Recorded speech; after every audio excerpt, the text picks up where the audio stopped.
Good morning friends, welcome to our YouTube channel GST platform. आज से कुछ दिन पहले मैंने एक वीडियो शेयर किया था जिसमें मैंने आपको ये बताया था कि रजिस्ट्रेशन क्या 60 डेज के बाद मिलेगा। उसके बाद काफ़ी सारे लोगों की हमारे पास ईमेल रिसीव हुई कि सर नोटिफिकेशन 35 इशू किया गया है, जिसमें ये बताया गया है कि कोई भी टाइम पीरियड जो टाइम लिमिट है 20 मार्च 2020 से लेके 29 जून 2020 के बीच फॉल करेगी, वो एक्सटेंड कर दी गई है 30 जून तक। इसीलिए रजिस्ट्रेशन का डेट जो है वो भी एक्सटेंड कर दिया गया है। क्या है नोटिफिकेशन 35, क्या है उसके एक्सेप्शंस, सारी चीजों के बारे में आज मैं आपको डिटेल्स में बताने वाला हूं ताकि कंफ्यूजन ना रहे और आपको ये पता लग जाए कि जीएसटी रजिस्ट्रेशन का एक्चुअल टाइम पीरियड क्या है, कितने दिन में रजिस्ट्रेशन आपको मिल जाना चाहिए। इन सारी चीजों से पहले जो आपके लिए इंपॉर्टेंट इंफॉर्मेशन है, जीएसटी प्लेटफॉर्म ने GSTR 9 financial year 18-19 and 9C for financial year 18-19 का ऑनलाइन ट्रेनिंग सेशन 21 जून 2020 को ऑर्गेनाइज किया है। सुबह 11 बजे से 2 बजे तक ये सेशन चलने वाला है। रजिस्ट्रेशन करने के लिए आप इस नंबर पे कॉल करके अपना रजिस्ट्रेशन करा सकते हैं।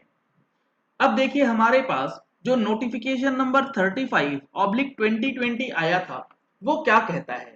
इन exercise of the powers conferred by section 168A of the CGST Act, the government on the recommendation of the council hereby notifies as under। ध्यान से समझिएगा सर, ये नोटिफिकेशन क्या है और ये किस चीज की बात कर रहा है। Where any time limit for the completion और कंप्लायंस ऑफ एनी एक्शन, कोई भी टाइम लिमिट जिसकी कंप्लीशन डेट या कंप्लायंस किसी भी एक्शन का जिसका डेट बाय एनी अथॉरिटी, चाहे वो कोई भी अथॉरिटी हो, और बाय एनी पर्सन या किसी भी पर्सन के द्वारा हो, हैज बीन स्पेसिफाइड इन और प्रेस्क्राइब्ड और notified under the said act, चाहे वो कहीं नोटिफाई करी गई हो, एक्ट में लिखी गई हो या एक्ट के रूल्स में कहीं भी प्रेस्क्राइब्ड करी गई है, which falls during the period 20th March to 29th June and where completion or compliance of such action has not been made within such time, then the time limit for the completion or compliance of such action shall be extended up to 30th June 2020। यानी कि अगर आपका registration apply किया गया था let suppose 1 अप्रैल 2020 को, या आपने 1 मई 2020 को रजिस्ट्रेशन अप्लाई किया, तो जो रूल्स कहते हैं, सेक्शन 25 कहता है, वो ये कहता है कि आपका रजिस्ट्रेशन 3 दिनों के अंदर या तो ऑटो अप्रूव हो जाए या फिर कोई डेफिशिएंसी है तो उस डेफिशिएंसी के बारे में आपको बता दिया जाए, जिसके बाद 7 दिन के अंदर आपको रिप्लाई देना है और उससे अगले 7 दिन में आपका नंबर अप्रूव या रिजेक्ट होगा, पेंडिंग नहीं रह सकता है। सवाल ये आता है कि ये जो नोटिफिकेशन आया इसने इन्हों बोल दिया है 20 मार्च से लेकर 29 जून के बीच में अगर कोई भी कंप्लायंस या कोई एक्शन लेने की बात है तो वो 30 जून तक एक्सटेंड कर दी गई है। लेकिन यहां पर आपको क्या चीज समझनी है, आगे यहां पर लिखा है including for the purpose of, कौन कौन से पर्पज के लिए ये एक्सटेंशन है, completion of any proceeding, passing of any order, चाहे वो रजिस्ट्रेशन सर्टिफिकेट की ही बात हो, issuance of any notice, intimation, notification, sanction, चाहे वो अप्रूवल हो, आपके रजिस्ट्रेशन का अप्रूवल ही क्यों ना हो, और such other action by whatever name called by any authority, commission और tribunal by whatever name called under the provisions of the act stated above. यानी कि जीएसटी एक्ट के अंदर किसी भी प्रकार की कोई टाइम लिमिट जो दी गई थी 20 मार्च से लेके 29 जून के बीच में, वो एक्सटेंड कर दी जाएगी। Filing of any appeal, reply और एप्लीकेशन और furnishing of any report, document, return statement or such other record by whatever name called under the provisions of the act, but such extension of time shall not be applicable for the compliances of the provisions of the said act as mentioned below। यानी कि ये extension तो आपको दी गई है, लेकिन ये जो एक्सटेंशन है इन फॉलोइंग सेक्शंस के लिए लागू नहीं होगी। इसका मतलब कि इन फॉलोइंग सेक्शंस के लिए आपको टाइम लिमिट का एक्सटेंशन नहीं दिया गया, वो टाइम लिमिट वही चलती रहेगी जो कि एक्ट में दिया गया है और रूल्स के अंदर प्रेस्क्राइब किया गया। कौन कौन से प्रोविजंस, पहला है चैप्टर 4, दूसरा है सब सेक्शन 3 ऑफ सेक्शन 10 यानी कि कॉम्पोजिशन। इसी के अंदर जो सेक्शन 25 की बात करी गई है वो भी इंक्लूड किया गया है। दैट मीन सेक्शन 25 का जो टाइम पीरियड है उसको एक्सटेंड नहीं किया गया है अच्छी तरीके से आपको समझना होगा, नोटिफिकेशन 35 सेक्शन 25 के ऊपर लागू नहीं होता है। बस यही एक सेक्शन है जिसको लेकर के कंफ्यूजन है। अगर आपको मैं दिखाऊं तो सेक्शन 25 जो हमारा सीजीएसटी एक्ट का है वो बात करता है प्रोसीड्योर फॉर रजिस्ट्रेशन, और इससे रिलेटेड जो रूल्स हैं वो है रूल नंबर 8, जिसकी मैंने ऑलरेडी वीडियो आपको डिटेल्ड में बताया था कि क्या टाइम पीरियड प्रेस्क्राइब्ड है। उसके ऊपर मैं अब नहीं जा रहा हूं। सवाल सिर्फ इतना सा है, नोटिफिकेशन 35 जो है वो सेक्शन 25 को कवर नहीं करता है, उसका एक्सटेंशन 35 के अंदर नहीं दिया गया।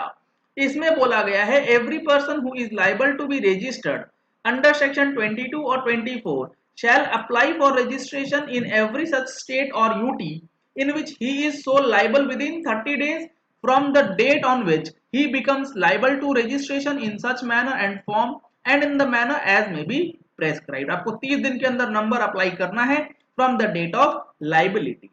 A person seeking registration under this act shall be granted a single registration in the state or union territory। ये सारी चीजें रजिस्ट्रेशन के प्रोसीजर में लिखी गई हैं, और इससे रिलेटेड रूल्स जो हैं रूल 8 के अंदर वो पूरा टाइम लिमिट प्रेस्क्राइब्ड है कि कितने दिन में आपका नंबर अप्रूव होगा। 3 दिन के अंदर हो जाना चाहिए अगर कोई भी क्लैरिफिकेशन नहीं आती है। अगर क्लैरिफिकेशन आती है 3 दिन के अंदर तो उससे अगले 7 दिन के अंदर आपको जवाब देना है। जिस दिन आप जवाब देंगे उसके अगले 7 दिन के अंदर या तो वो रिजेक्ट होगा या वो अप्रूव कर दिया जाएगा। पेंडिंग फॉर प्रोसेसिंग करके नहीं छोड़ा जा सकता है एप्लीकेशन को। और ये जो टाइम लिमिट है अगर मैं आपको दिखाऊं तो रूल नंबर 9 जो है verification of the application and approval की बात करता है, जिसमें यह बताया गया है कि एप्लीकेशन जो फॉरवर्ड किया जाएगा प्रॉपर ऑफिसर को एग्जामिन करना है और एकम्पनिंग डॉक्यूमेंट्स को चेक करना है। अगर वो ऑर्डर में पाए जाते हैं तो अप्रूव करना है 3 वर्किंग डेज के अंदर। जैसा कि मैंने आपको बताया 3 वर्किंग डेज के अंदर from the date of submission वो काम करके अपना दे देगा। अगर 3 वर्किंग डेज के अंदर कुछ भी चीजें नहीं होती हैं तो वो ऑटो अप्रूवल जो है वो मान लिया जाता है।